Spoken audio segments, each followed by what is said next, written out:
वो ना ही कोई राजा है और ना ही किसी सिंहासन पर बैठे हैं, फिर भी लाखों दिलों पर राज करते हैं। जब वो बोलते हैं तो हवा भी रुककर उनकी बातें सुनने लगती है। जब वो मुस्कुराते हैं तो जैसे थके हुए के दिल में भी सुकून आ जाता है। उनके पास ना ही कोई महल है, ना ही कोई धन और दौलत, लेकिन जिसके पास कुछ नहीं है उनके पास ही इस संसार का सारा सुख है। कहते हैं जब इंसान उनकी आंखों में देखता है तो अपने सारे दुख भूल जाता है, मानो कोई अद्भुत शक्ति उसे शक्तिशाली बना रही हो। और आज वही इंसान शरीर से कमजोर जरूर है, लेकिन आत्मा में अब भी उतना ही तेजस्वी भरा है।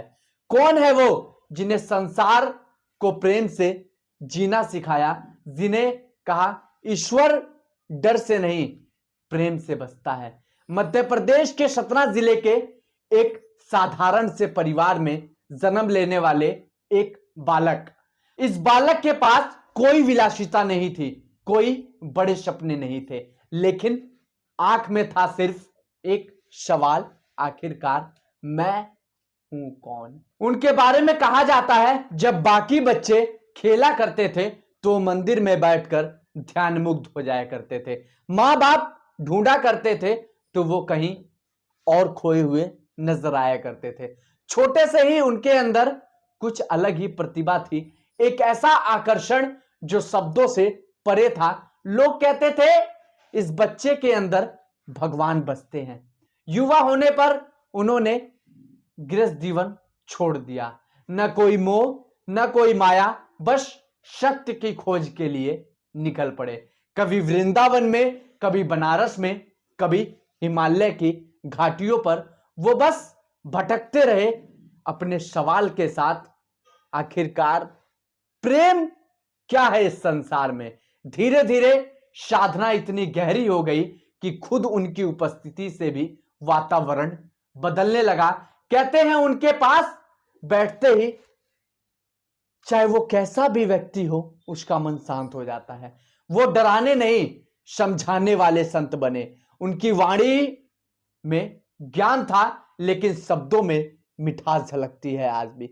समय बीतता गया और उनके प्रवचन लाखों लोगों के दिल में पहुंचने लगे, कहीं टीवी पर तो कहीं सोशल मीडिया पर, हर जगह बस एक ही बात, प्रेम, सेवा और भक्ति।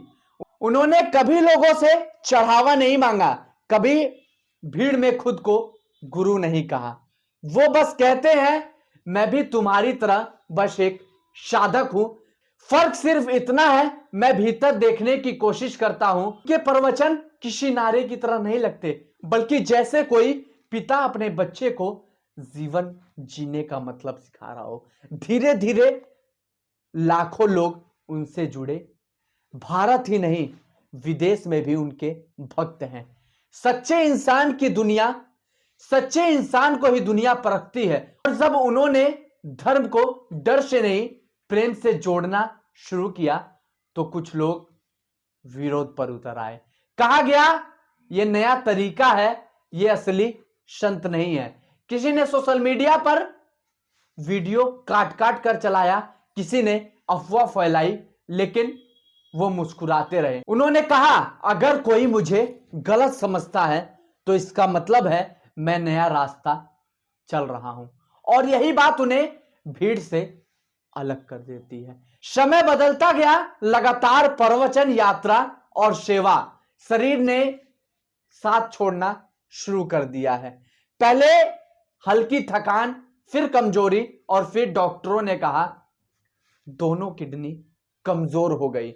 हर हफ्ते 2 बार डायलिसिस शुरू हुआ, लेकिन जो इंसान दूसरों को जीवन सिखाता था वो खुद दर्द भी शांति से सह रहा है। डायलिसिस के बाद भी वो मुस्कुराते थे। अभी अपने अनुयायियों से कहते थे ये शरीर है मिट्टी का है, लेकिन आत्मा वो कभी बीमार नहीं होती।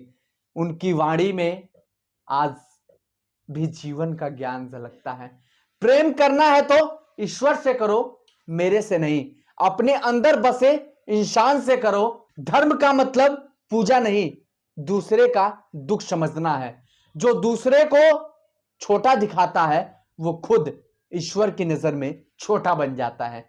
उनकी बातों ने आधुनिक समाज को हिलाकर रख दिया, क्योंकि वो धर्म को डर से नहीं, प्रेम से, सरलता से और समझदारी से सभी को समझाया करते हैं। आज जब वो उपचार ले रहे हैं, देश भर के लोग प्रार्थना कर रहे हैं, न सिर्फ उनके लिए बल्कि अपने भीतर प्रेम के लिए। वो आज भी वही है, वो मुस्कुराते हैं, वो करुणा है, वो प्रकाश है। उन्होंने शरीर को नहीं, समाज की सोच को बदला है। सच्चा संत वो नहीं जो चमत्कार करे, सच्चा संत तो वो है जो तुम्हारे भीतर बैठे अंधकार को भी रोशनी में बदल दे। उन्होंने सिर्फ धर्म नहीं सिखाया, उन्होंने इंसानियत सिखाई। और जब दुनिया अपनी रफ्तार में खो जाती है, तब उनकी बातें भी उनको याद आती हैं कि ईश्वर बाहर नहीं, ईश्वर हमारे अंदर ही बैठा है। और संसार चाहे किसी भी तरफ चला जाए, लेकिन एक बार अगर प्रेमानंद महाराज की बातें सुन ले तो शायद वो बदले चाहे ना बदले, या उसकी जीवन बदले चाहे ना बदले, लेकिन एक पल के लिए वो ठहर कर जरूर उनकी बातों को सुनेगा और समझेगा कि आखिरकार जो संत किस तरीके के प्रवचन और किस तरीके के विवादित भाषण देके समाज में विपरीत दिशा फैलाते हैं, वो प्रेमानंद महाराज को इसीलिए पूजा करते हैं।